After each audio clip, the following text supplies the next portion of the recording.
What's up, my brothers? We are yet again here with Mr. Potato. Awesome fucking fitness tips.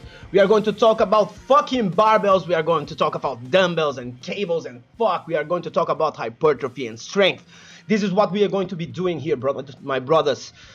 So today we have another fucking tier list. I already want to apologize for yesterday. Yesterday I tried to start this fucking shoulder tier list, but I was absolutely beaten down from my 9 to 5, and I tried, but I wasn't successful in doing it.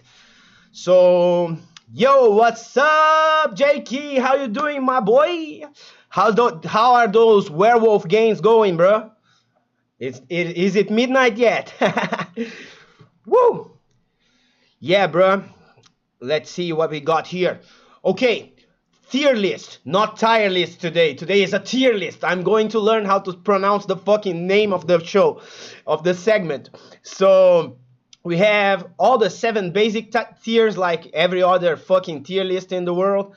And bruh, let's start this shit with fucking overhead presses.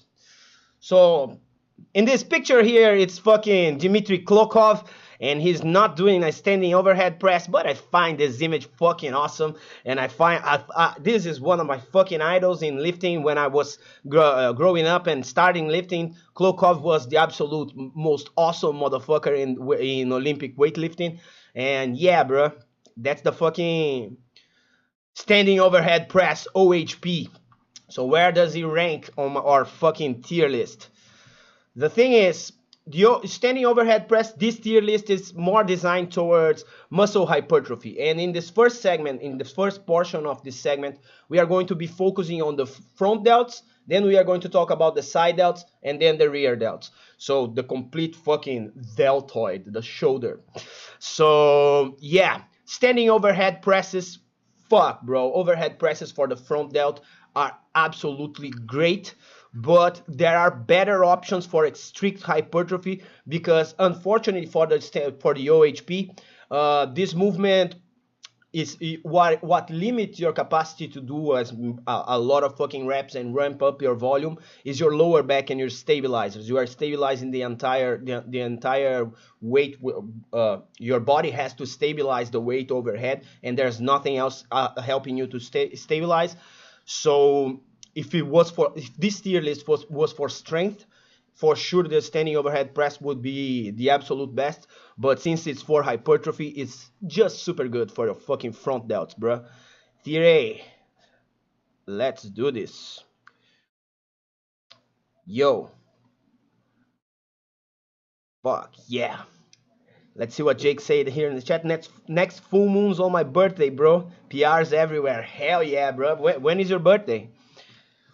So moving forward, we have what I think is the absolute best for the fucking front delts, which are seated military presses.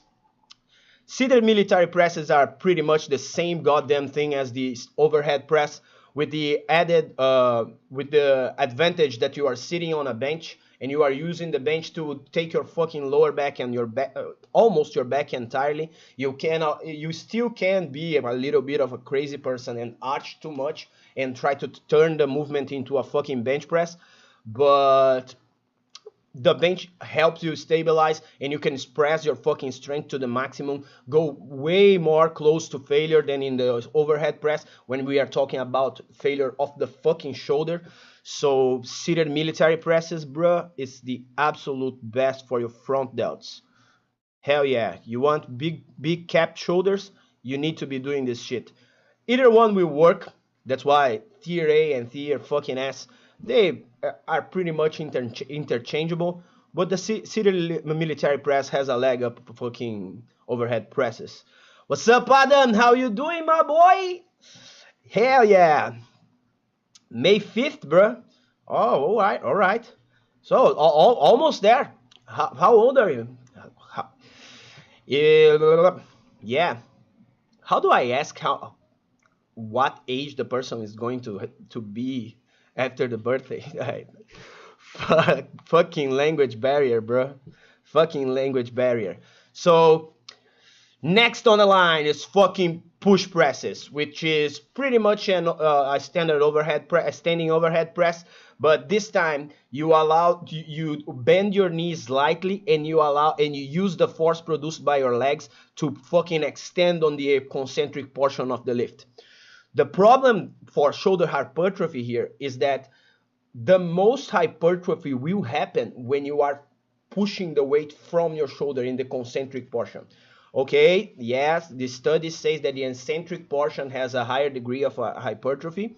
And yeah, if you fucking control the weight like a fucking terrorist when you're going down, potentially you will be getting a fuck ton of hypertrophy from push presses.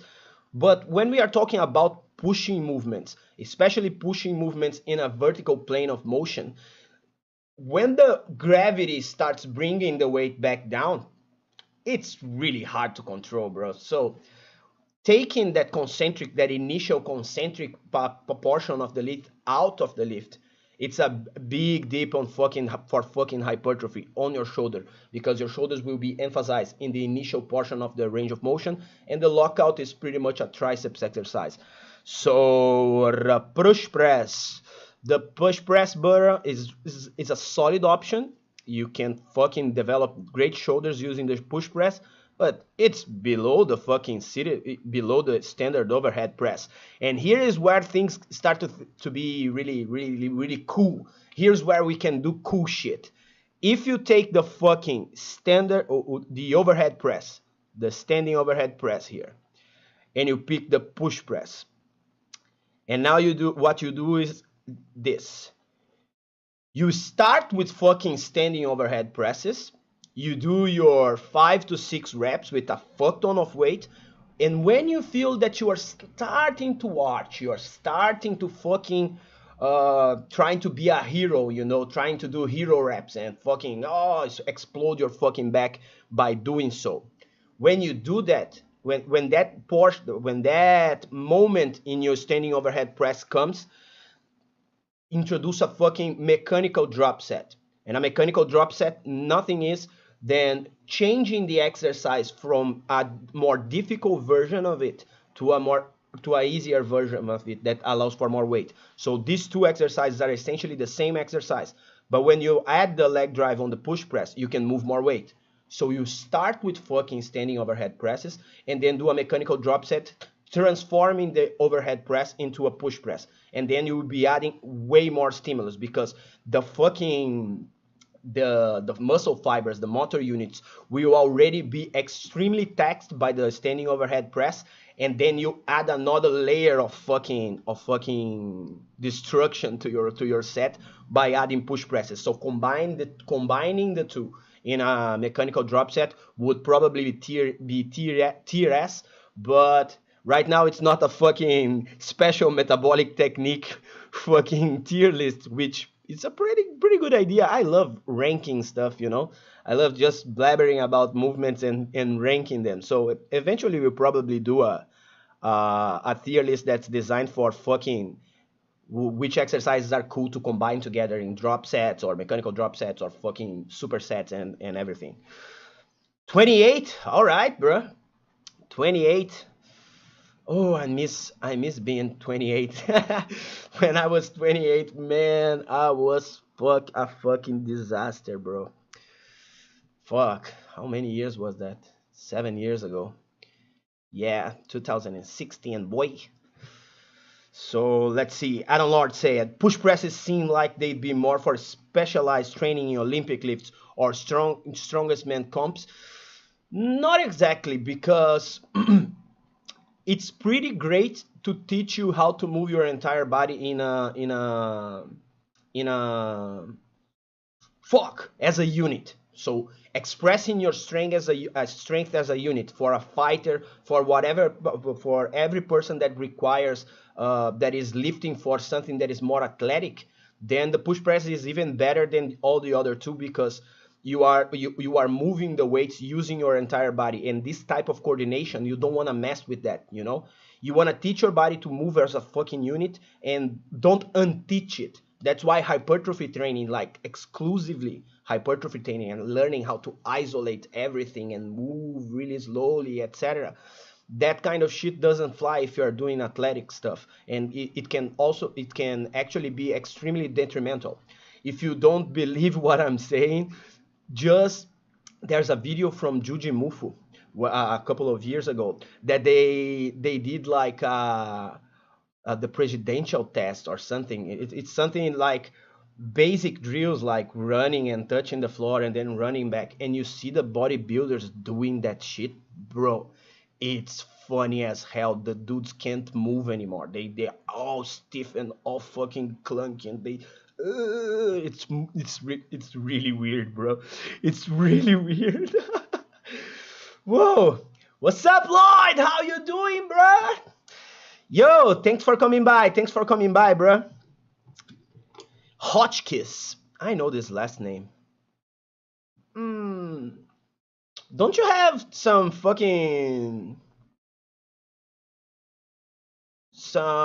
relative that works with fucking strength training and shit? There's someone really. The name is in my head. Hotchkiss. Your last name. There's. I remember there's some expert in fucking a doctor, if I remember correctly, that worked with sports medicine. That his last name is fucking Hotchkiss too. So I don't know if it's a common last name on wherever you are. Mm. All right, let's move forward to yo. This shit is retarded. I didn't want to be like Athlean X and shit on everything that is behind the neck, you know. But the thing is that this is fucking stupid, you know? Especially the way Arnold is doing, like sitting on a fucking bench and doing behind the neck presses, just putting my elbows, my fucking arms behind my ear like that all the way down. It already feels a little bit clunky. The only scenario that I would say like, yo, moving a barbell behind your back is pretty good, would be if you are an Olympic weightlifter. But again, it's because I don't know if you guys know this, but Olympic weightlifting has the highest standards of mobility of all fucking sports, all Olympic sports. You would think that probably gymnasts are right up there with Olympic weightlifters. But you need to have insane fucking mobility to be a great Olympic weightlifter. And assuming this fucking terrible position is probably interesting for fucking Olympic weightlifting. But for everybody else, for us, for real human beings in the fucking real world, this shit don't fly, bro. This is a please don't. Look at Arnold's face, bro. Who wants to be in that position? Fuck.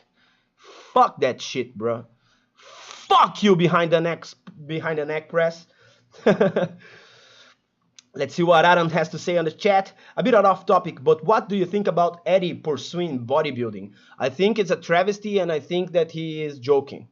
Bruh. He's not really pursuing bodybuilding, you know. We are talking about Eddie Hall, guys. Eddie Hall is a guy that won the World's Strongest Man competition in 2007 and broke the 500 kilo deadlift back, I think 2017. He won in 2017, and I don't remember if he broke the deadlift record on 2017 or 16, but it was right around there. And he is a strong motherfucker, one of the strongest dude to ever fucking show up. And potentially, when it comes to static strength, because there is a static strength and dynamic strength. Static strength is strength expressed no matter how much time it takes to move stuff. So Eddie, when he can grind shit, is potentially the strongest dude to ever live, you know. The only guy that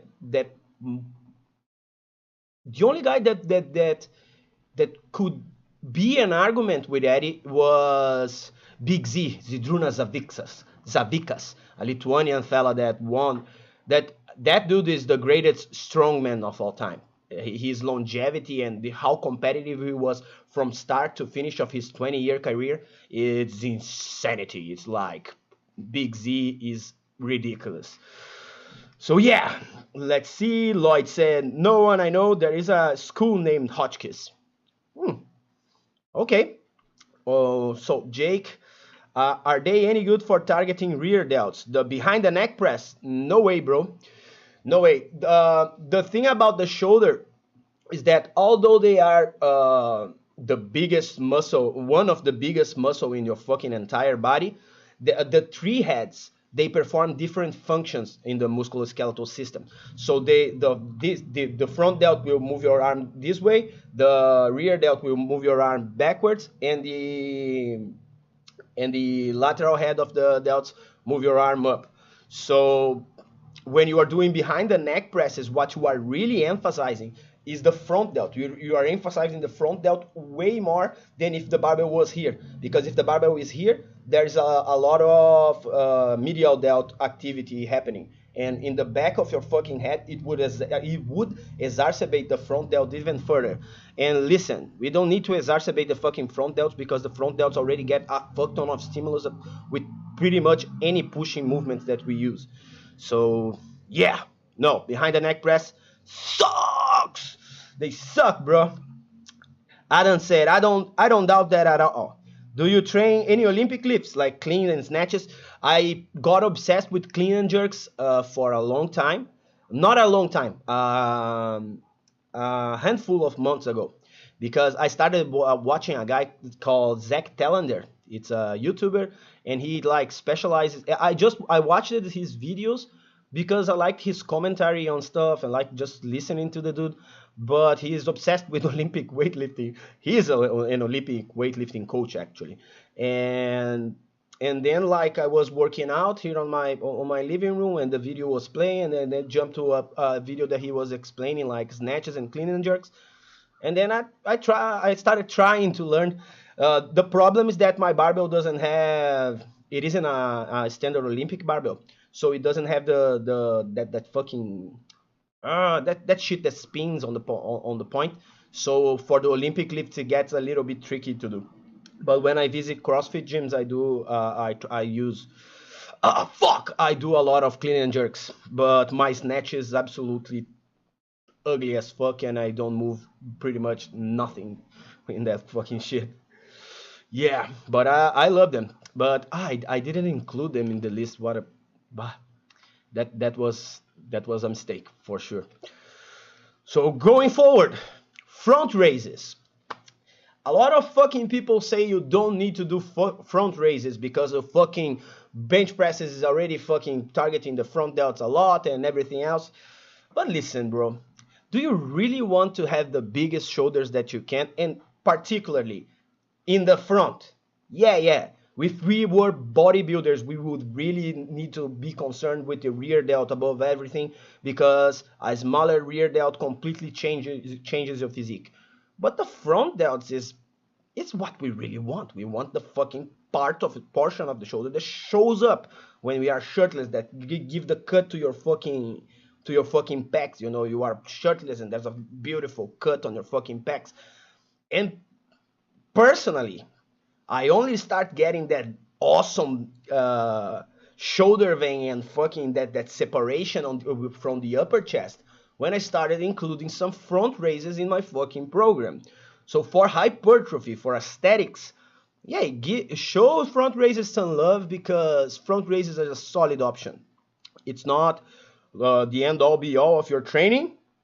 You shouldn't be focusing on fucking front raises for front delt hypertrophy, but don't neglect it even. Put it in the circuit, put it in your rotation of exercises, and from time to time give them a good try, because they are awesome exercise for you to introduce sarcoplasmic hypertrophy in the front delt. And remember, myofibular hypertrophy, the type of hypertrophy where you are stimulating the production of more contractile muscle fibers, is a different mechanism for hypertrophy than sarcoplasmic hypertrophy, where you fucking empty that fucking muscle of all its fucking fuel, so the metabolites enter the cell and allow the cell to swell. So front raises are incredible to do that, and with overhead presses and other shit, you will never be going like for 15 reps and 20 reps, which is essential for this type of hypertrophy, you know? So let's move forward. And here is a big distinction. You guys, I don't know if you guys watched the chest hypertrophy tier list, but in the chest hypertrophy tier list, all the dumbbell variations of the movements absolutely trampled the barbell variation for hypertrophy. But when it comes to dumbbells, shoulder presses, the dumbbell limits the range of motion. If you learn how to do a rack position, you can start the movement right from your fucking clavicle, with your fucking elbows pointing forward, you know, with a barbell. And with the dumbbell, where are you going to put that? You can do those motherfucking rotations and sit it on top of here and then extend. But no, usually you will stop here and you will be limiting your range of motion. While in the barbell, I will be here, down here. In the dumbbell, I'm going to end up here. And that less range of motion is always less hypertrophy. So the dumbbell shoulder presses, seated dumbbell shoulder presses, I will put it in a solid option because you are still taking the lower back out of the equation. So it's still a solid option for hypertrophy. No. It's okay, I guess. It's an okay, I guess. Because you are not going to be overloading that shit too much and putting, let's say you are doing dumbbell shoulder presses and you are trying to put a weight that is comparable to how much weight you will be putting in the seated military press. Getting those fucking dumbbells, heavy ass fucking dumbbells on your lap, moving them up and sitting with them right here, rep to rep, without the option of moving to a hack position. If you know the hack position from Olympic weightlifting, let's say you are getting in trouble with the barbell here, you just sit on the hack position and you have time to re-rack the bar comfortably. While with dumbbells, you will always be at the eminence of fucking throwing the dumbbells on the floor. And at least for me, that's a big thing, a big knock on a movement, because I work on my fucking house and I don't have a proper floor to drop the fucking things, you know? Adam say, funnily enough, I got the separation from pack flies. Yeah, bro. Hey, whatever works for you is the best exercise for you. The main thing, even when ranking exercises or selecting exercises, the main criteria for you to select an exercise should always be how much do you like executing it. Because if you like executing a fucking exercise, the probability that you are going to go next week and do it again, it's pretty higher. It's pretty higher, no, it's higher. So I absolutely love dumbbell shoulder presses. Go bananas, bro. I usually use a neutral grip for dumbbell shoulder press. From here. I don't like that. You can rotate like in an Arnold press, which we are going to be talking right now. And the position that Arnold is in the picture isn't very flattering. You can rotate because when you are with a neutral position, you can't fully extend, you know, because what you need to be going with your arms need to pass your fucking ears, you know. And when you are here, it's a little bit trickier. The dumbbell will fall behind. So yeah, you need to sit here, you know. You always extend fully and make sure your elbows is passing behind your fucking ears when you are pressing. So for that, start with a neutral grip, like in an Arnold press, and then rotate up. So the Arnold press, I previously said why you would be doing. I ranked it in the first fucking tier list that I did, but that wasn't specialized in one single muscle. I put it in a Y, but when comparing it to other shoulder exercises, things, and with the aid of your fucking question too, it makes more sense to me. So the Arnold press, I will put in a solid option just because it's slightly better than the basic dumbbell presses. Yeah. So let's move forward. Now, this is shit. Standing dumbbell presses. Listen. How the fuck are you going to put enough weight over your head. Tell me, will you use a hack? How are you going to be doing that? There's that implement, you know that magnetic implement. It's about like $12,000 or something. No, $1,200 that you just put the dumbbells, and it holds the dumbbells there.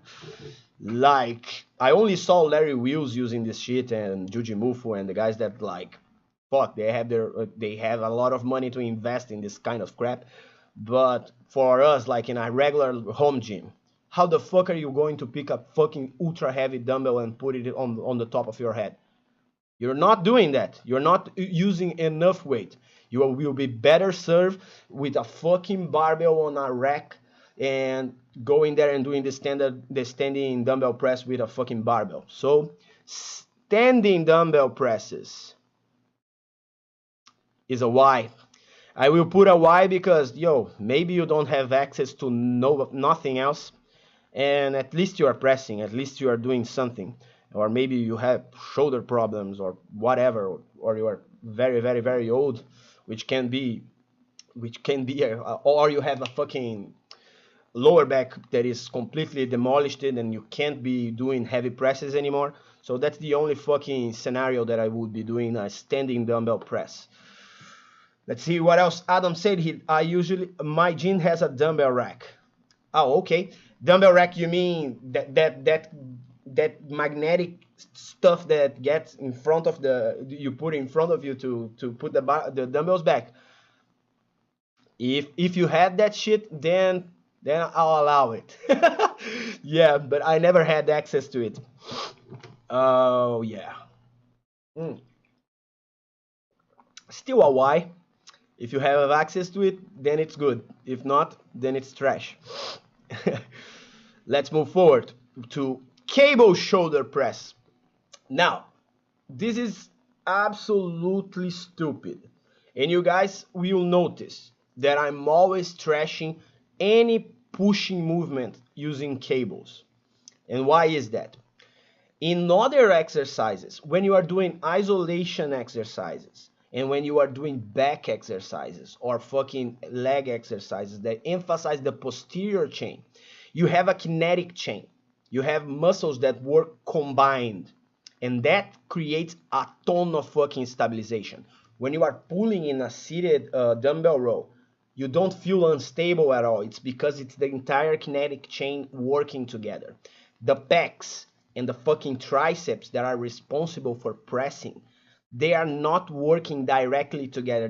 There's a lot of static going to the force transmission, you know, because the force travels through points that aren't really contracting. And since that's not happening, you will be unstable. And when you are unstable, you can't recruit the fast twitch muscle fibers. And fast twitch muscle fibers are primarily responsible for hypertrophy. So when you are introducing cable shoulder presses or fucking... though that fucking thing that people love to do with two cables and they finish here, I had a brain fart. But every time you're pressing with cables, it sucks. That's it. That's my verdict. And if you disagree with me, you are allowed. You are allowed. Because I'm not the fucking know-it-all of this shit. I just know a couple of things. So, yo, what's up, Anonymous? Greetings from the Bronx, boy. What's up, man? How you doing, boy? Woo! So, cable shoulder presses. Fuck you. This shit sucks. It sucks ass, bro. Now, push-ups. Push-ups target your front delts. And right now we are talking not exclusively, but primarily about front delts. They're great. They are pretty good. They are interesting. But why are you programming push-ups in your fucking delt workout? If you are doing a workout primarily for growing shoulders, yeah, push-ups will aid a little bit in that, but no, that's not a fucking great movement for fucking shoulder work. So push-ups is a why. Why are you doing push-ups trying to grow shoulders? Tell me. If there's a reason, good enough. If you have your own personal reason, that is the only thing that you can add on top of a barbell movement to stimulate myofibrillar hypertrophy, I'll allow it. Go for it. But if not, bruh, if not, then no. No fucking push-ups. And if you are going to do push-ups, do decline push-ups. Because decline push-ups, at least you are assuming an inclined position that we will emphasize the front delts more. We will emphasize the upper pec more. We will be more directly attacking that area that you want to attack. So decline push-ups, if you have a chair and a floor, which is pretty easy to find, you can do decline push-ups, bro. And then it's an okay, I guess. Still, yo, there's better options for shoulder development. Whoa, what's up, Mark? How you doing, bro? Woo! Farmer carry and 45 plate raises are my favorites. Farmers for shoulders. I would want to understand how you do that. Do you hold them in front of you? Oh, I didn't put handstand push-ups. I love handstand push-ups. I love handstands because it's something that I'm good at, you know? I grew up playing capoeira when I was like a little tiny kid, and handstands are my, like, I'm a monkey. I can stand, I can go to a handstand anytime, anywhere. And I love handstands, but handstands push-ups, I can't do without the fucking, without, what the fuck is the name of, a wall, without standing in front of a wall. But yeah, that's a good goal, man. Especially because YouTube love this kind of stuff, like woo, showy stuff. Maybe I will try to master a fucking free handstand push-up. All right, that's a fucking goal for. That's a fucking goal. Yeah, bro. So moving forward, more stuff that emphasizes your fucking front delts. Barbell bench, same deal. Why are you doing barbell bench for a shoulder workout? It will stimulate the fucking front delts. I get it, but why? No way. Inclined bench presses, same fucking thing. It's the same exact idea, okay? If you are going to do one or the other, it's an okay, I guess, you know, if you are using inclined bench like after you do overhead presses. And really, it will bring a little bit of more stimuli to the fucking front delts. But yeah, you have way better options like all the other options above it. What else we have here? Inclined dumbbell bench. Same idea as before. No, it's not the same idea as before. No. I was about to say something stupid, but thankfully I held that thought for a second, then came to a better conclusion.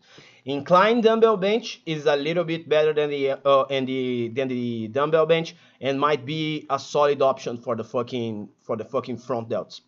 Cause yo, I really can feel that fucking shit when I'm doing inclined dumbbell bench presses. When I'm doing inclined barbell bench presses, I feel more on my pecs, and maybe it's because I really try to fucking feel my upper pec when I'm doing inclined barbell bench presses. I focus so much in doing that I take my shoulder completely out of the equation. But with the inclined dumbbell bench, since you have to stabilize the two that is in the bar to help stabilize, the shoulders have a lot of more work to be doing, and it's pretty good. It's a solid option for shoulder hypertrophy. What's up, City Hamasai? How you doing, my boy? Woohoo! What do you guys tell me? What did you guys train today? Did everybody train today? Today I did fucking squats, pull-ups, bench presses, and some curls from them girls, bro. Hell yeah, and it was brutal. It was the... I was away from squats because I was running. I was trying to run like, I want to be a bunny, and a cardio bunny. And I went back to squats today, bro. And I had this stupid idea of like, yo, I'm not going to put a lot of weight today. I'm going to stay like in a very manageable weight. And I had this stupid idea to think to myself like, yo, this is too easy. I'm going to add some pauses on the bottom. And I sat on the bottom, did a rep, sat on the bottom, did a rep, sat on the bottom. Did 5 reps in the third set of my workout. When I sat down, bro, my legs shocked, like I felt my legs like in shock. And when I stood up, bro, the biggest cramp I've ever felt in my legs, bro. My legs were not prepared for that shit, bro. Fuck! I'm going to be crippled tomorrow, bro. I'm feeling it right now. My legs are destroyed, and it's been like 3 hours ago that I did the workout, and I'm already feeling that this shit is going to be gnarly tomorrow. I will probably be in a wheelchair doing the live stream. Fuck. All right, Mark did deadlifts. Fuck yeah, bro.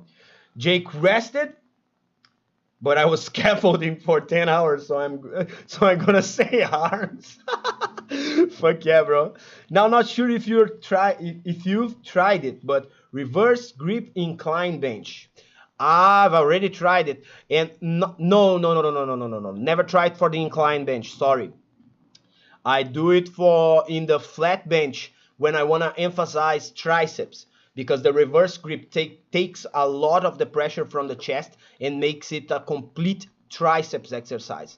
So it's pretty good, the reverse grip flat bench. For reverse grip incline bench, let me see how I feel. No, I don't like it. I don't like it at all. Like the range of the mobility requirements start to shift a fuck ton, and the advantage of doing fucking inclined work in bench presses is targeting the upper pecs and targeting the pecs more and taking load off of the triceps and reversing to a pronated grip. Pronated or supinated? No, pronated. Yeah, pronated grip will fucking destroy your triceps. So yeah, for triceps I find it fucking awesome, but for chest and shoulders and stuff, it's not really that great. Damn, my fucking camera is absolutely trash today. Fuck. So single arm dumbbell presses. I only put this motherfucking thing here because I fucking love strongman events. And yo, this is not going to be conducive to our hypertrophy at all, but it's awesome and you guys should try it. So it's niche stuff. And it's really good to develop your obliques, you know, that press. And when you hold it there, hold the weight up, your obliques get a fucking gnarly stimulus. But make sure that you are rotating your arms, because you will generate imbalances if you don't do so. Yeah, bro. This is fucking awesome. I love this exercise. I feel like I'm fucking a strongman, you know? Because you can put so much more weight when you are doing this fucking shit.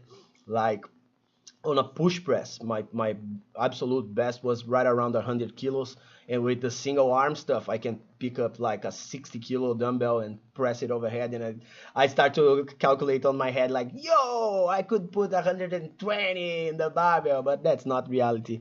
You can move way more weight when you're doing with dumbbell stuff overhead. Another niche stuff that I put here just to honor my roots in MMA and fucking fighting, it's the single arm landmine press.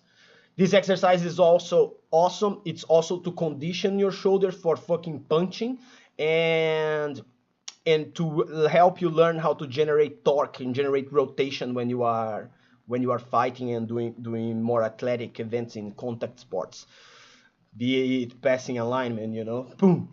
And this is fucking awesome, bro. Doing this exercise like this, it's absolutely incredible. And for conditioning of the shoulder, but niche stuff too. Absolutely a tier D. Now, moving forward, still using a landmine. For those that don't know, the landmine is an attachment that you fucking shove a fucking barbell on it, and you can fucking use the other end of the barbell to do stuff. And here's the other stuff that you can do, and this motherfucking thing is fucking awesome. The landmine press. The way this motherfucker is doing the landmine press isn't my favorite way to do it, because he is leaving his fucking legs in front of his fucking body, and that will put a lot of stress in your fucking back. But if you shove your legs behind you and you stand like pretty much in this position. It's like a reverse incline position. Then you can express a ton of strength and take pretty much all the fucking pressure of your from your fucking lower back off of your lower back. And then the landmine press becomes a great movement, a solid option. And there's another thing that you can do with the landmine press, that is using a Viking attachment. And this shit that transforms the landmine press in a Viking press, or you can have a Viking press machine in your fucking gym, but that's rare, at least here in Brazil. But this handle, bro, is insane for shoulders. Like, I can put crap loads of weight and do crap loads of reps without feeling a fucking thing on my back by doing that fucking shit that I told you guys before, a second ago. Like, incline yourself slightly forward, you know, and then press forward. Fuck, that's good for your shoulders, bro, for your front delts, for everything. It's insane. This is, fuck yeah, this is a tier S, bro. This is the absolute best press there is, and there's no way around it, bro. Because it's essentially as good as your fucking overhead press, and you take the lower back out of the equation, which is what makes the standing overhead press slightly lesser option than the other options that we explored. So, fuck! That we explored until now, bro. So yeah, man, that's it for front delts. Let's move to side delts, and I'm going to clean this all up so it doesn't get so fucking messy. And yeah, how many of you guys already did a fucking Viking press ever? Do you guys knew that exercise? That exercise is fucking insane, bro. So okay, starting with side delts, exercises that emphasize the side delts. First one, lateral raises. Lateral raises are the shit. And bro, the best fucking friend of the lateral raises is drop sets. If you do just lateral raises, I would put it on super good, okay? Because it's incredible to develop your side delts. But if you do a fucking drop set to 30 reps, let's say pick a weight like 35 pounds, okay? And do 8 to 12 reps. And then when you start to fail the reps, you reduce that in 30% or 40%, and you do all the reps that are left all the way up to 30 reps. And I guarantee you, bro, by 30, you will want to drop from the floor feeling that burn on your shoulder. It's absolutely terrible. And the faces, bro, if you ever done this kind of shit, you understand why this motherfucker is doing that face. Because you look like the most stupid motherfucker in the world when you are like pushing as much as you can in fucking lateral raises. So, bro, lateral raises with a drop set, tier S. Without it, super good, fucking awesome for the side delts. Upright rows. Listen, I don't like that shit. I think, for me personally, for upright rows to make me feel my shoulders, my side delts like popping out, I need to go really heavy on them. And when I go really heavy on them, I end up getting injured. Almost always.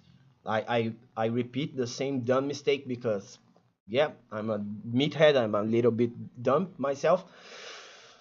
And because I love the fucking trap pump that this fucking movement gives me. But for side delts, I only feel the fucking side delts really popping on the upright row when I'm going extremely fucking heavy, and I always end up injured. And another thing that I always end up injured that I love is fucking muscle cleans. And yeah, bro, upright rows, it's okay, I guess, but be cognizant. you will be giving way more stimulus to your traps than to your fucking side delts. Let's see what Siri Hamasai has to say here. I have a question, maybe silly. Should I lift the barbell from the ground or from the stand while doing overhead presses? From the stand, from the rack.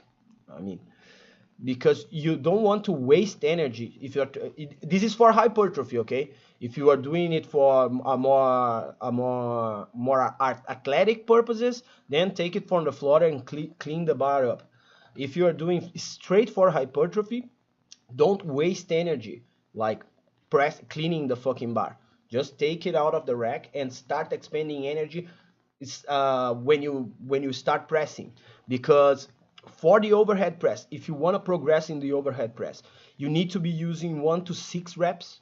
1 it's too little, but 3 to 6 reps, and you need to be going really heavy. You need to always be trying to go as heavy as possible. That's why I always say that whenever you see the rep getting grindy and you see your lower back starting going back, your upper back starting to go back, it's the point to stop your fucking set on the overhead press, because it's there that you will injure yourself. And the problem is you need to be doing this balance, because you will not fucking progress on the overhead press if you don't fucking go heavy. So yeah, that's a really good question, bro. It's actually extremely pertinent. Moving forward, this lateral raise machine, this one that fucking you put your fucking elbow and you pretty much lift from your elbow. I find it good up to a certain point. I don't like the way that it keeps pressuring me when I'm on the bottom portion of the movement, but that adds another layer of stimulus. It's not constant tension, but it's another layer of stimulus that is pretty good. I often find the fucking pads just too much to me. You know, like I'm accustomed to having just the fucking handle to grip on. So I'm not really that big of a fan of this lateral raise machine, but it's okay, I guess. It's a decent option. It's not bad at all. But oh yeah, tier C. But this lateral raise machine, this one is fucking awesome.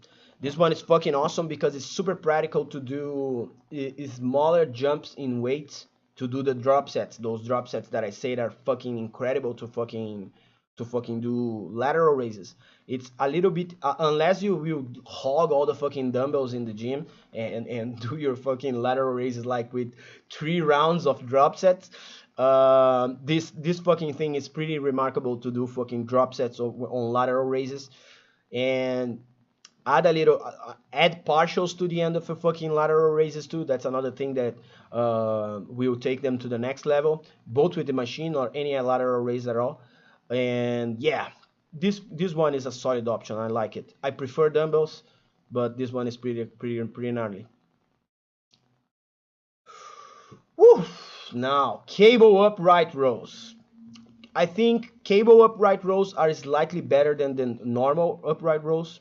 So because of that constant tension, when you are on the end of the fucking movement, you on the end of the eccentric portion of the movement, you still have a little bit of pressure going in your fucking shoulders if you are doing positioning yourself properly in front of the implement, in front of the machine. So it's slightly better than upright rows. If you are adamant about doing upright rows, do the cable version.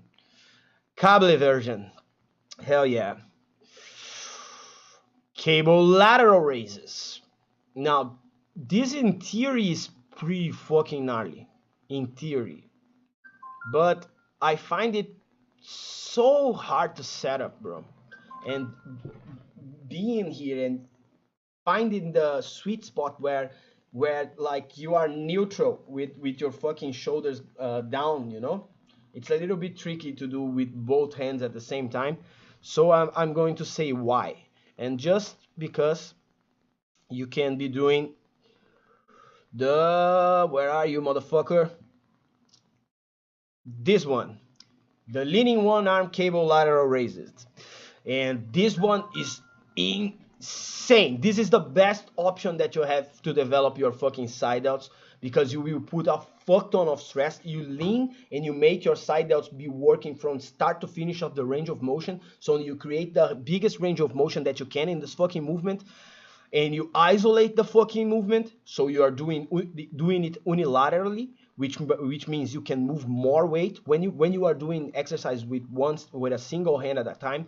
You always are able to move a little bit of extra weight. So we will be going heavy to a bigger range of motion. It's fucking incredible. And another incredible thing about this fucking exercise is that if you have a fucking imbalance in your fucking shoulder, you can correct that, because you know where the strength of one side of your body is, and match the other side to it. So yeah, this is the absolute best for fucking medial delts, bro. Yeah. And alongside it, leaning one arm dumbbell curls, the dumbbell lateral raises. The only thing that makes it slightly worse is because you don't have the advantage of introducing constant tension from the cable. When your arm go all the way down in the dumbbell, you reach a neutral position where your fucking shoulder is not working anymore. But either way, you will be using moving the weight unilaterally. Ah, fuck.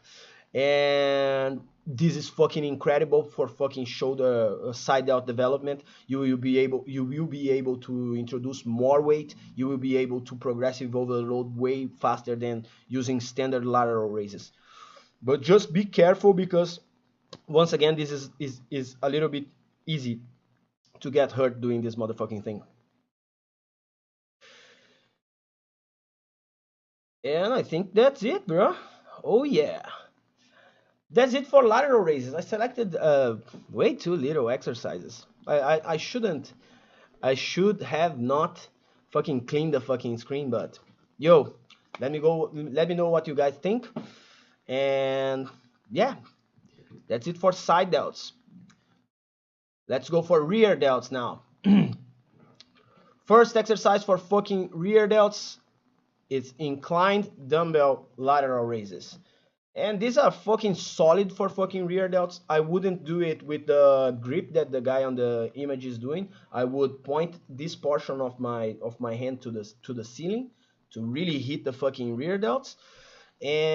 But this is the variation. The thing that I do for my rear delts is inclined lateral raises, because I don't have a lot of implements here to use in my living room. And this is super good for rear delts, bro. No, solid option. Super good is other exercise. There are exercises that are way better for it. And here's one. Fucking face pulls. Face pulls are pretty much the best exercise for fucking rear delts, because you really can exacerbate the range of motion when you pull behind your ear, always behind your ears, and you really can feel the fucking rear delt coming out. And imagine you are doing a double biceps, you know, when you do the fucking face pulls, because they are absolutely awesome for rear delts. Stone carries for rear delts. Mark, what do you mean with stone carries? Like grabbing fucking stones like a strongman and walking around? That seems fucking incredible for things that aren't shoulders. Face pulls, best for rear delts, bruh. That's for fucking rear delts. Fuck, man. There isn't any fucking strongman gym here in my town, you know. If I get rich one day, I'm going to open one. Bent over. I'm trying to picture what.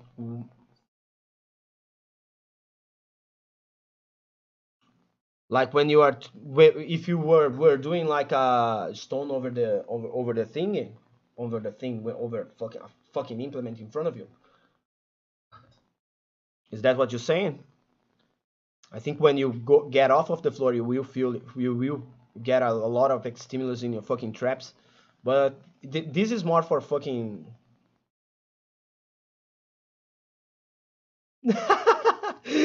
Okay, bro. Okay.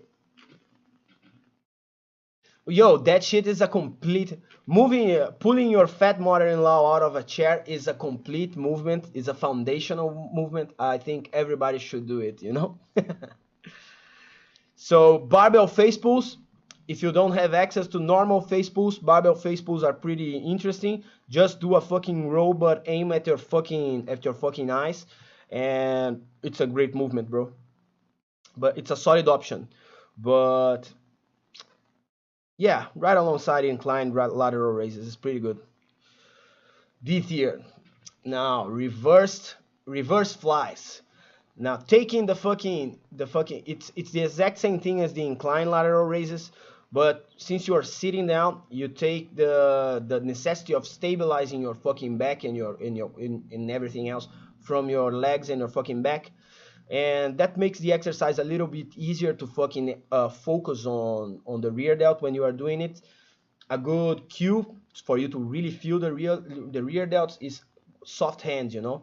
Hold the implement. You are probably using like a CC weight, something very very small and very light, I mean, and you can fucking do the you can feel your rear delts way better if you don't have to stabilize yourself and stand in the fucking inclined position to do the movement. So reverse flies, bro, fucking awesome. Reverse fly is super good for rear delts.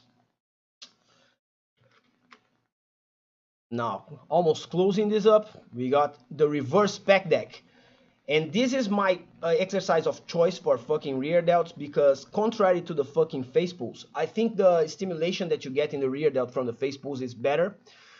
But the reverse pec deck is so much easier to do. You know, like you just sit in a fucking pec deck and open your arms. You don't need to be changing the fucking handles and paying too much attention on how you're pulling, how well you're pulling, how far are your fucking elbows. You don't need to think about anything else. You just grab the handle, open your arms, and pretend that you are Jesus, and that's it, bro. Reverse pec deck, also tier S for rear delts, and that finishes the fucking shoulder tier list. So yeah, guys, I prepared something, another thing for us to do today, and let's see how it's going to be, how it is going to go. Because I pretty much have the sense that I exaggerated a little bit. I don't know if I will be able to pull this off, but I call this fucking thing AD&D, which is Advanced Dumbbells and Dragons, because I'm a fucking nerd and I grew up playing Dungeons and Dragons myself, and I pretty much made a little stat sheet, like the stat sheets on the fucking Dungeons and Dragons, and I'm going to be reviewing fucking exercises the same way that I do every time with every fucking exercise, but I will be putting scores for each exercise here on this fucking stat sheet and see how we end up in this fucking thing. So the first exercise that we are going to be doing is fucking inclined bench presses. And inclined bench presses are fucking awesome for hypertrophy. You guys know it, but let's see how much they are. And I will be giving rep ranges to emphasize strength, myofibular hypertrophy, cycloplasmic hypertrophy, the RPE that are ideal for each style of training, your rest times, the stimulus to fatigue ratio, and volume considerations, volume to maintain the inclined bench at the same point, volume to be slightly progressing slowly, with not as much fatigue, and the optimal volumes for maximum improvement. Strategies to progressive overload, and how frequent do you need to fucking deload the exercise. And to finish it, a power level, because I love numbers and I love ranking stuff. So the first thing we are going to be doing here, so let's give it a name. Oh, inclined bench presses. Oh, it's inclined. Inclined bench press. Oh, this is going to be fucking fantastic. Clunky shit.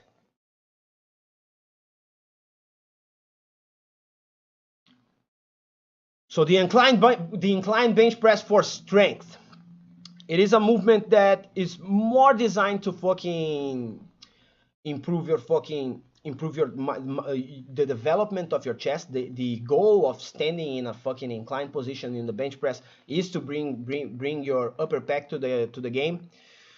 So as a movement for strength, it isn't like a foundational move. It isn't that incredible for fucking strength training. So I will give it a score of 7 out of 10.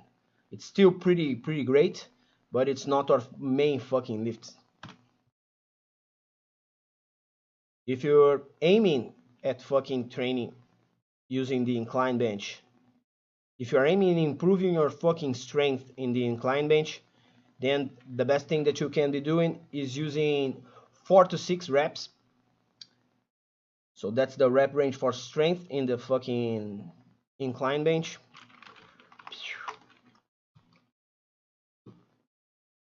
Yeah, doing this like this is not gonna fly, bro. It's not going to be good. Rep range 4 to 6. As for RPE, stay four reps, up to 4 reps shy of failure, and you're good to go with the incline bench for strength.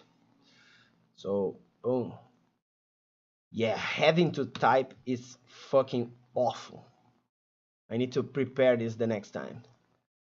Prepare the fucking numbers before I open the fucking live stream. Nah, I didn't like doing it. What do you guys think about this shit? Is it absolutely boring as hell and you want to kill yourself or something? Or it's interesting to see? Let me know. So, when emphasizing strength, you usually need to be, RT stands for rest times. So when emphasizing strength, the best thing you can do to keep improving is to take big fucking rest times, because what is being shocked when you are focusing on strength is your central nervous system, and the central nervous system doesn't fucking recover as fast as the metabolic properties of the muscle and your fucking cardiovascular system. It takes a lot of time for you to be able to express strength in a heavy movement in the 4 to 6 rep range again. So for rest times, let's put fucking 4 minutes too. Let's go. Shaboom. Oh, cool. Oh, so let's give it a go then. So SFR stands for stimulus to fatigue ratio.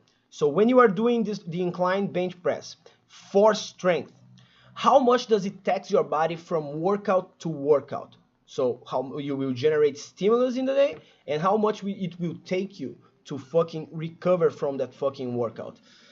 So the stimulus to fatigue ratio, I'm going to rank it from 0 to 10 too. And when you are emphasizing strength, the stimulus to fatigue ratio is not that high. So I'm going to put it at 6. And what does it mean? This means that you can probably be doing this workout 2 to 3 times a week, even 4 times a week, because it isn't a lot of fucking stress. You are going all the way down to 4 RPE, 4 reps shy of failure.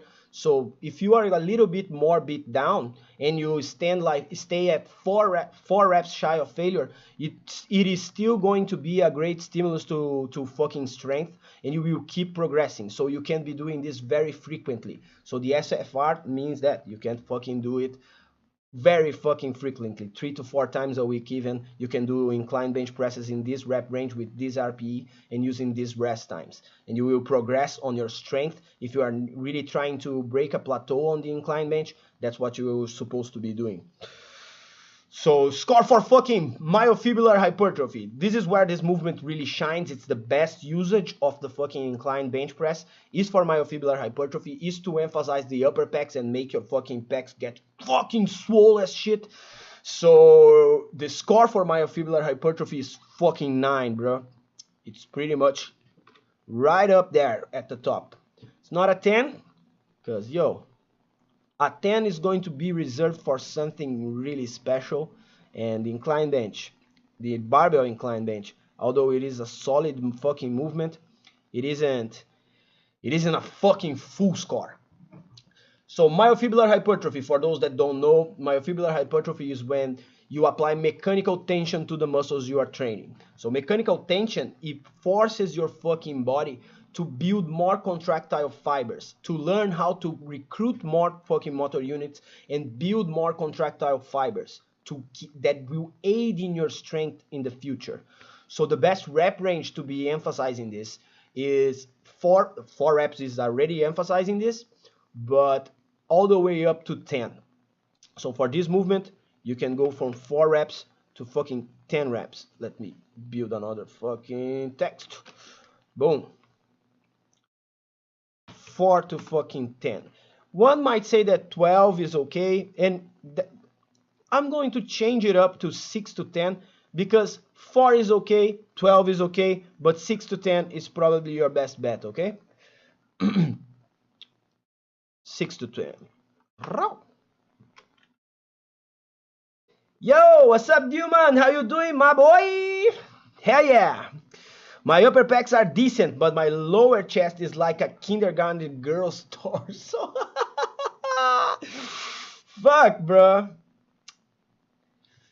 Yo, the lower chest, if you want to develop the fucking lower chest, barbell bench, bro. Get fucking strong as shit in the barbell bench, and it will come.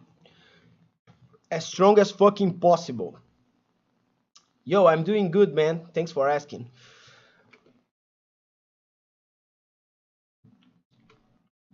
So, okay, the RPE, the rate of perceived exertion that you need to be going for myofibular hypertrophy, it's a little bit lower than the one for strength because volume is really important, and giving every fucking rep that you do, it increases the number of motor units that are being recruited.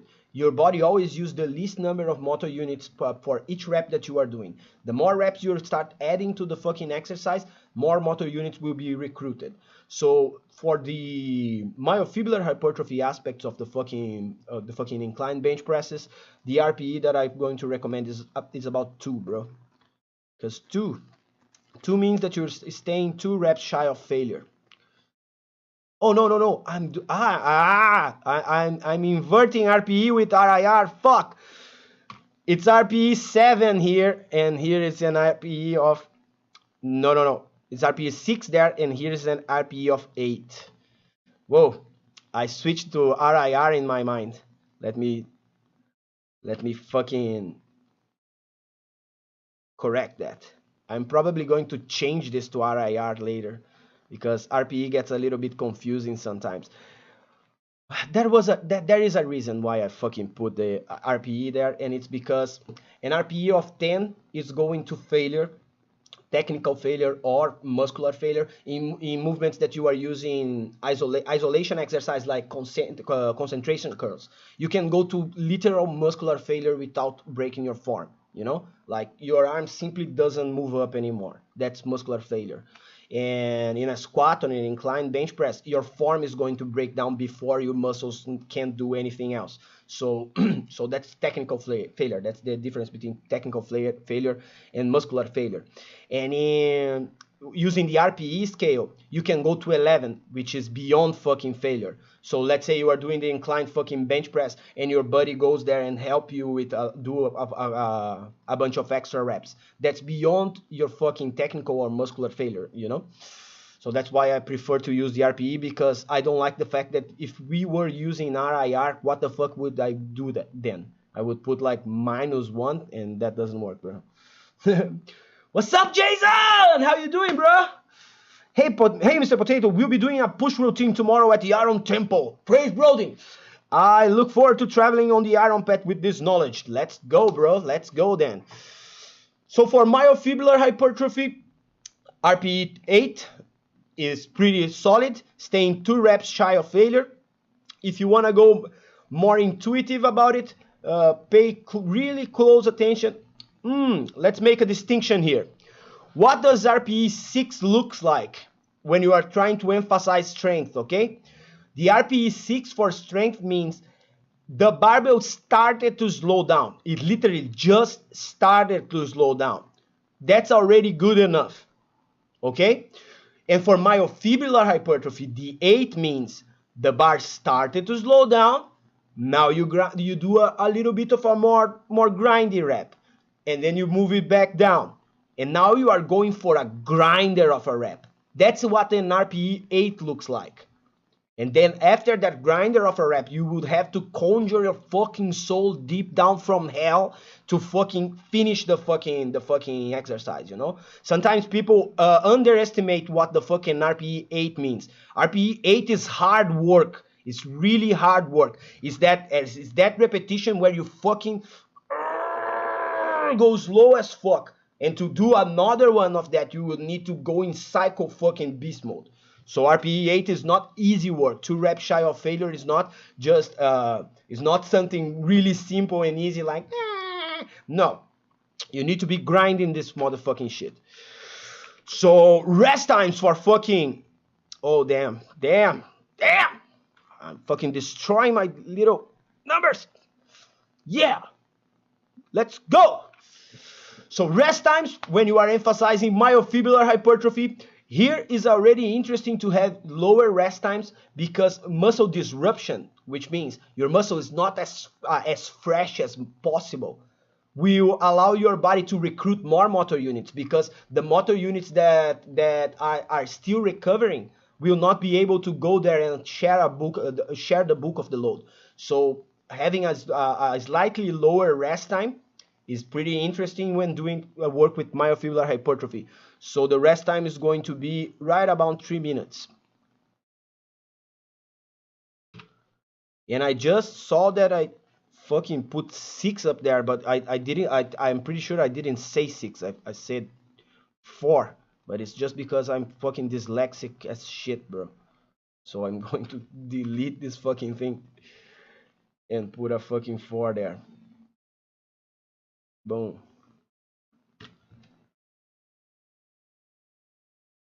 What's up, minor stuff? How you doing, my boy? Yo. Yeah. Rest time for strength, 4 minutes. Rest time for myofibrillar hypertrophy, 3 minutes. And the stimulus to fatigue ratio of myofibrillar work on the 6 to 10 rep range is slightly higher. Nothing crazy, but slightly higher.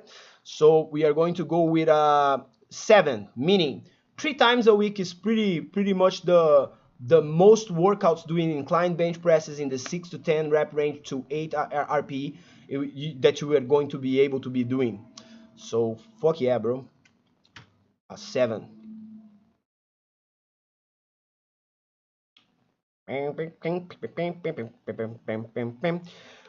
Yo, if you guys are coming to the live stream right now and you want to know what the fuck anything in this stupid board means, please just ask and I'll gladly elaborate. So let's move forward. Sarcoplasmic hypertrophy, which means trying to emphasize metabolic stress in your fucking muscles using the inclined bench press. Compared to myofibrillar hypertrophy, it's not that fucking great. It's probably worse than fucking for strength because the position where you are doing fucking inclined bench presses, it's usually not the greatest position for your fucking shoulders. So pumping shit up in higher rep ranges, it isn't really that interesting. So I'm going to go with a 6. It's not death. It's not going to be absolutely abhorrent, but it's not abysmal. Whoa, abysmal is a cool word, bro. Especially because this is Dumbbells and Dragons, so the abyss is a part of fucking nerd speak. So for myofibrillar, for sarcoplasmic hypertrophy is a fucking 6. Shoo.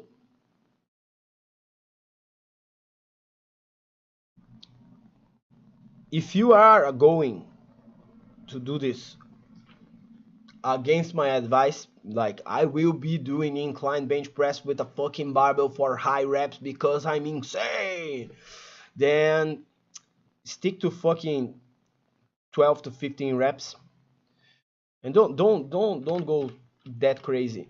with fucking sarcoplasmic hypertrophy work in the incline bench press, you will be already, this kind of work will already be extremely metabolic.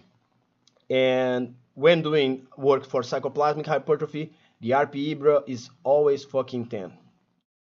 So you are always trying to fucking finish that fucking muscle.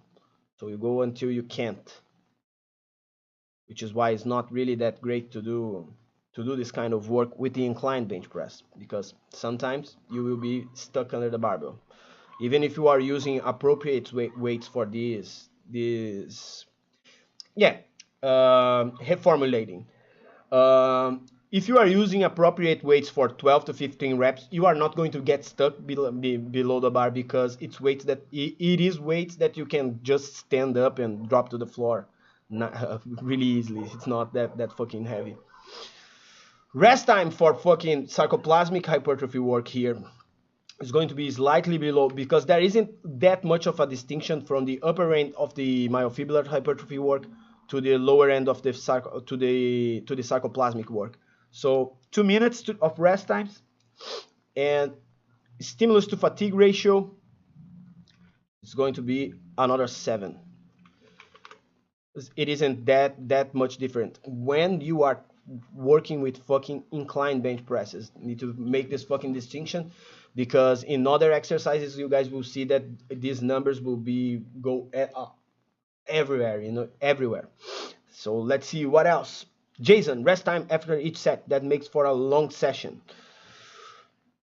Yeah, if you are training for strength, it's always a fucking long session, Let's say you are doing barbell squats. You want to be the best barbell squatter in the universe that you can possibly be.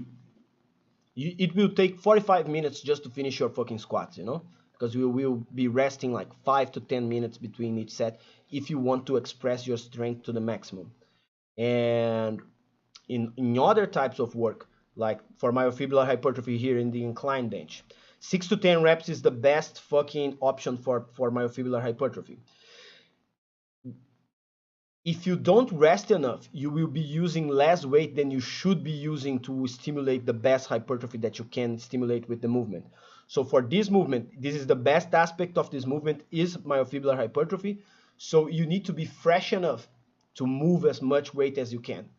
Not as much that you are completely, absolutely fresh, like 5 minutes, but because you need a little bit of muscle disruption when you are trying to emphasize myofibular hypertrophy, but not so short of a fucking rest time, like 1 minute, 2 minutes. That's really short. Your muscle will be disrupted. Your strength will plummet when you rest that little, unless you are extremely adapted to it. And I would argue that you are not moving as much weight as you could if you rest that little doing the exercise.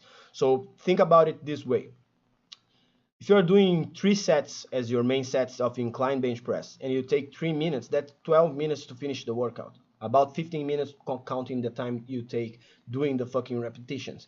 So 15 minutes for a foundational move like the incline bench press is not that much. Dilman asks, how long should the concentric part of the bench press take? 4 to 6 seconds? Not at all. The concentric part is the part where you push the weight, okay? The concentric part needs to take as little as fucking possible. When you are expressing strength, you just go. You conjure everything that you can. You want the fast twitch muscle fibers firing all together. And in the eccentric portion, when you are going with the weight back down, you do it with control. You don't even count it. You just do it with control, meaning feel the muscles working and go down with control. Don't count to 1 to 2 to 3, it doesn't matter. What matters is that you feel the fucking muscles controlling the weight. And then when it's time to press again, boom, explode as forcefully as possible. If you want to add another sprinkle a little bit of extra magic to your fucking set in the incline bench, then do a pause when the bar is in your chest. Do a little pause and then boom, explode. But that will really bring your fucking upper chest to the game, When you do the pause, be careful not to fail the lift, because the pause really, it breaks the momentum of moving the implement.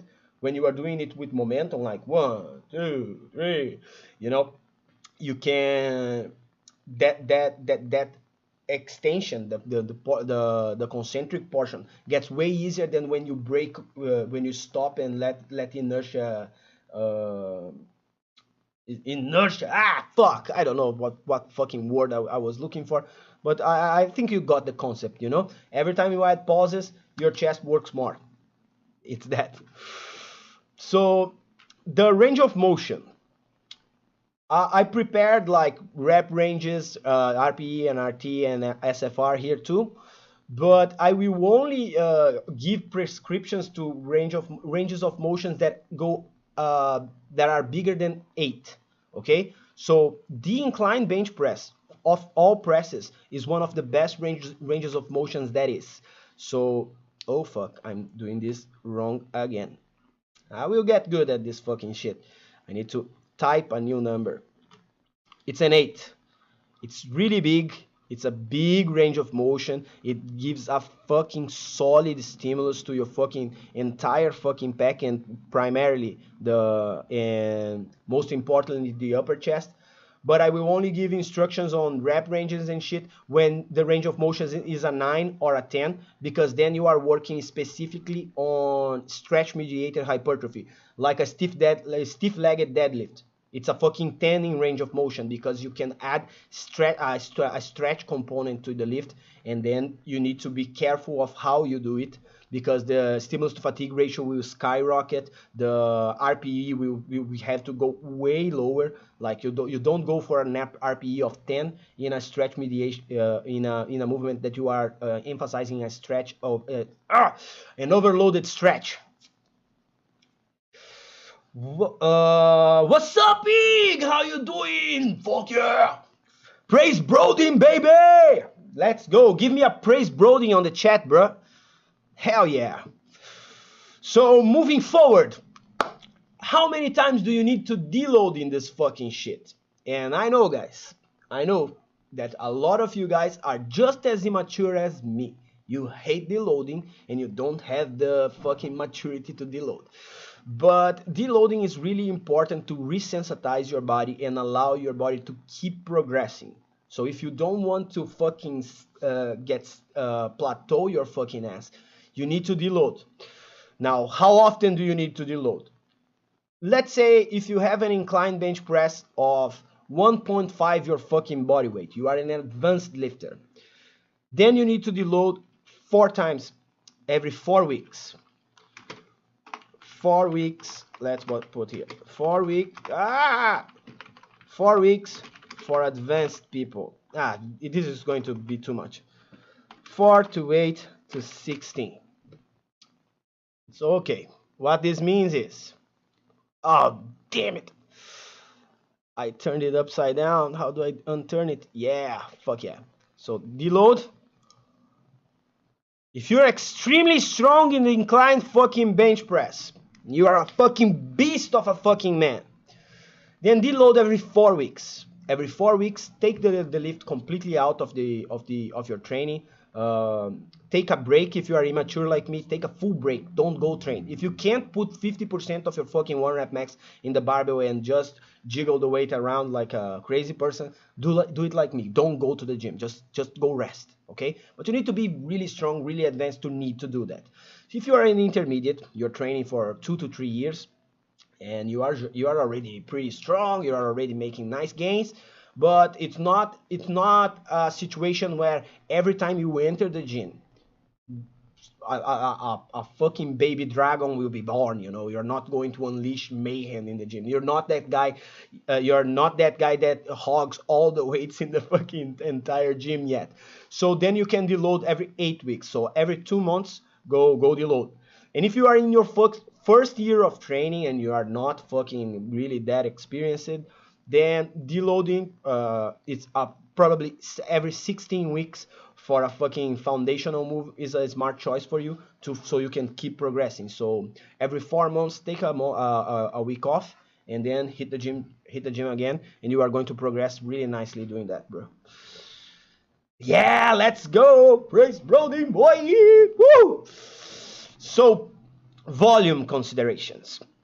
For the inclined bench press, the minimum volume to maintain your level of strength and size that you developed with the fucking incline bench, assuming you are not using other exercises, because you can use other exercise to maintain the incline, to maintain your strength and stuff on the incline bench. But 3 sets a week is more than enough to fucking maintain your strength, maintain the size that you develop on the developed in the fucking inclined fucking bench. So the minimum volume required to maintain your inclined bench at the same point that it is today is about 3 sets a week. If you wanna, I'm going to type sets in this shit just so people really understand what the fuck that means. 3 sets, okay. Now, MEEV stands for minimum effective volume, which is it's a low volume that you will be able to progress. You will be able to keep making some gains. Okay? So the MEEV is going to be right around 4 to 6 sets. If you are doing 4 to 6 sets in the inclined fucking bench press a week, yo, this can be one session where you do one session that you do five sets or 6 sets or 4 sets, or it can be 2 sessions that you do 3 sets. So with the MEV, you will slowly but surely keep progressing in the fucking inclined bench press. The MAV is the maximum adaptable volume. And now you need to take a look at these fucking things up here, because the maximum adaptable volume will start to influence the stimulus to fatigue ratio, the SFR, and the RPE. You are going to be going really high on the fucking scale on the of your recoverability. Okay, so this is the area where the most gains in this lift are going to happen. So right around, I'm thinking of putting 7 because it is 7, but who the fuck does 3 sets in one week and in one day of the week and 4 sets in the other? So I'm going to put 8 to 10. Okay, 8 to 10 sets a week of the inclined bench press, and your inclined bench press will progress like really great. Will be almost the best gains that you can do in the fucking inclined bench press. And the MRV is the maximum recoverable volume. And here you are already fucking toying with getting injured and desensitized. This kind of stuff is only useful at the farther ends of a fucking progression. When you are doing let's say if you are implementing a periodization cycle, an accumulation phase for hypertrophy, you are going to be hitting your MRV in the later stages, and you don't want to be there for too long, because then you are going to get desensitized, plateau your ass, and risk injury. So the maximum amount of volume that I want to see you doing in the fucking incline bench is right around 12 to 15 fucking sets a week. Oh fuck, I did in the same. Let's do this. Let's move this one down, and let's put the other right there. Boom. 8 to 10.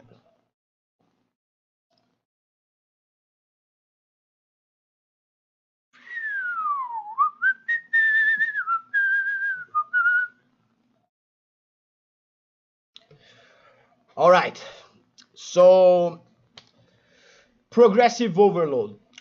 In the upper line, I'm going to put the main ways to progressive overload the inclined bench press, and on the second line, I'm going to do the secondary way. Okay, the main ways to progressive overload the fucking inclined bench press are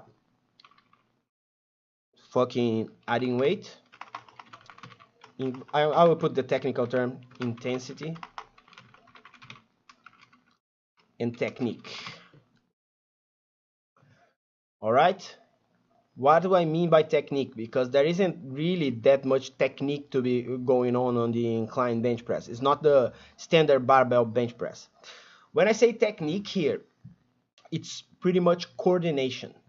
So being under the bar and teaching your body to move and control the eccentric and the concentric portion of the movement. So that only happens when you go up on the volume scale and you start doing a fuck ton of repetition and doing the movement as often as fucking possible. So intensity first. Start ramping up the amount of weight that you are using, and then make sure that while you are ramping up the weight, your form is still locked in and you are in full control of the fucking movement. And secondary is adding sets and fucking reps.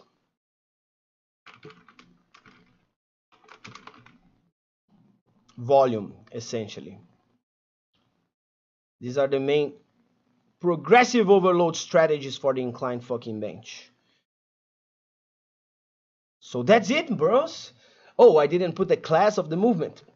So this movement is a fucking foundational move, which means since it's extremely good for strength, it's extremely good for myofibular hypertrophy, and it's pretty good for strength with a great range of motion, it will build your foundation for you to do all the other shit, specialize in any direction that you want. The incline bench press will be contributing to that.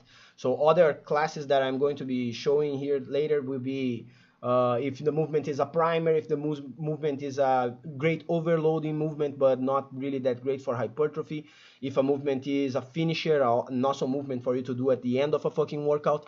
So that's it. That's the advanced dumbbells and dragons. Did you guys like this shit? Then the next time I'll prepare better fucking things on the screen for me to not like be typing this shit. And I think it's fucking it breaks the flow of the fucking conversation, you know. But if you guys like the fucking template, I'm going to produce it a little better for the next time. Yeah, it's awesome. Fuck yeah, bro.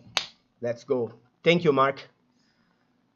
Does deloading add to junk volume? I didn't understand your question, but no, deloading doesn't add to junk volume. Deloading is a great opportunity to work your technique. Let's say you are doing squats. You need to improve your fucking technique on the squat. There's always something that you can do with lower weights that will allow you to progress further on the squat, you know? Like, it's not just put a barbell on your back and put as much weight as possible. If you go on the gym on a deload week and you just work on your squat form, that's gains, bro. That's fucking gains, because the next time you start overloading your squat again, then you're going to be set yourself to success, okay? You are going to progress faster, because not only you resensitize your body by taking a deload, but you use that deload in a smart way and improve upon your technique. So the next time you go squat, you are going to smash heavier weights and improve faster. So yeah, no, deloading doesn't add to junk volume at all, as long as you're smart about it.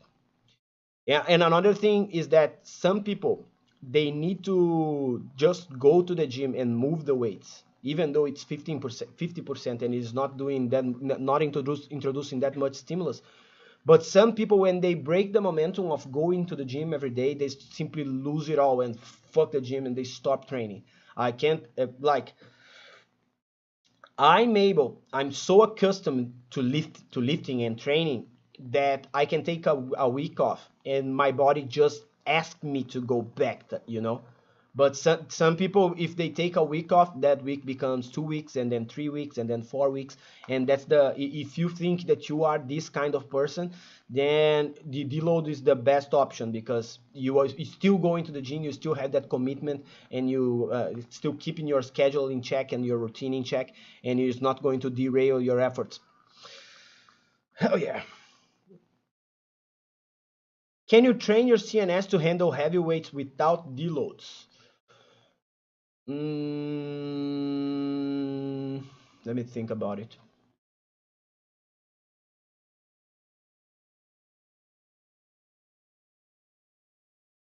No.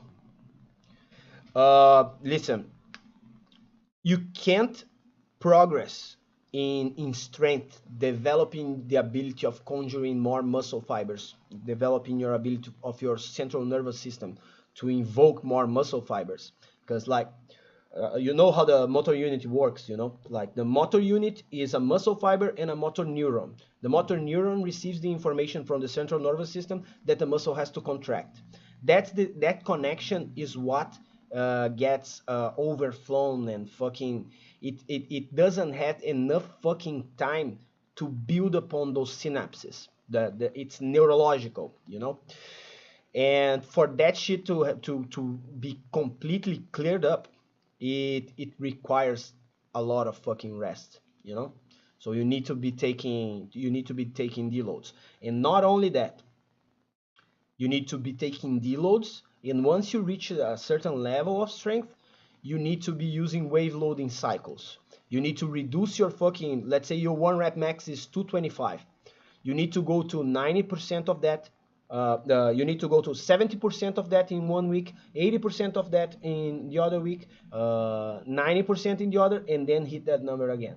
You know, you need to always be juggling your weights if your goal is to get as strong as fucking possible. That's called wave loading.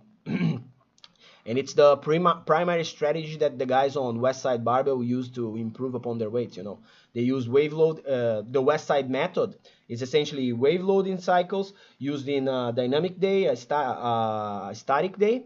I don't remember static day. It's strength day, dynamic days, and accessories, and they use wave loading cycles and accumulation phases to always keep progressing. They change the primary lifts to reduce the stress in the same muscular system. So let's say you are doing low bar squats, and then your body will start to get accustomed to that fucking adaptation, and then you switch the fucking low bar squats to good mornings just to change it slightly and reduce the same fatigue that is happening. You know. I don't know if that made any sense, because I stumbled upon my words a little bit because the fucking camera is freezing and it's triggering me like a fucking maniac. I'm so pissed at this camera today. Fuck. And food. What do you mean by food, bro? Food, my main philosophy on food is that you need to maintain the total amount of calories steady throughout, never reduce more than you need to reduce. Let's say you are doing a deficit of, fuck, I don't know. I'm a little bit crazy with deficit because since I run a lot, my deficit enters right around 3,200 calories, you know. So if I'm trying to lose weight, I always eat 3,200 calories, and every other week I take a diet break and I eat like 4,000, 4,500 calories. Rest and food, yes. Actually, the main thing is sleep, because the synapses, that communication between the central nervous system and the and the motor units, they are built using amino acids and all the fucking it's pretty similar to fucking building muscle. You need human growth hormone, you need fucking IGF-1 to do that shit, you know. So sleep is the most important thing to establish that adaptation. It's in sleep that every adaptation is processed. So your main concern, if you want to keep progressing in strength or in whatever, is getting that big surge of fucking human growth hormone that happens in the first cycle of sleep. So when you go to sleep, sleep is divided in 2 hour cycles, and in the first cycle there's a pulse of human growth hormone. In the other cycles, there isn't. And this pulse of human growth hormone only happens if you go to sleep every night at the same time. You need your, this is called the circadian rhythms. Your fucking hormone pulses, they all happen at a fucking schedule, you know? So if you are accustomed of sleeping every day at 10 p.m. and today you go to sleep at 1 a.m., you are simply not getting the human growth hormone pulse. And then things that you studied that day, lifts that you did trying to improve, they are not going to be processed. I'm not really sure about the literature on if it is processed another day, like let's say tomorrow you sleep at the correct time and things are processed to optimally, but meaning I don't know if the stimulus remains there for long enough if you don't get that quality sleep at the exact correct time. But yeah, essentially this sleep is the most important concern for your recovery if you are trying to resensitize your body. Food is not that big of a deal. Woo! So that's it, bros. I think I'm going to end the live stream here because I'm tired as fuck and stumbling upon my words, and the camera is a little bit fucked up today. But tomorrow I will prepare this fucking shit slightly better. I will do another one of those natty or nots, and I'm going to make a nice intro to this shit. And I liked. If you guys liked it, then we are going to explore this further. So thank you guys for being here with me, and stay on the fucking iron pad. Peace.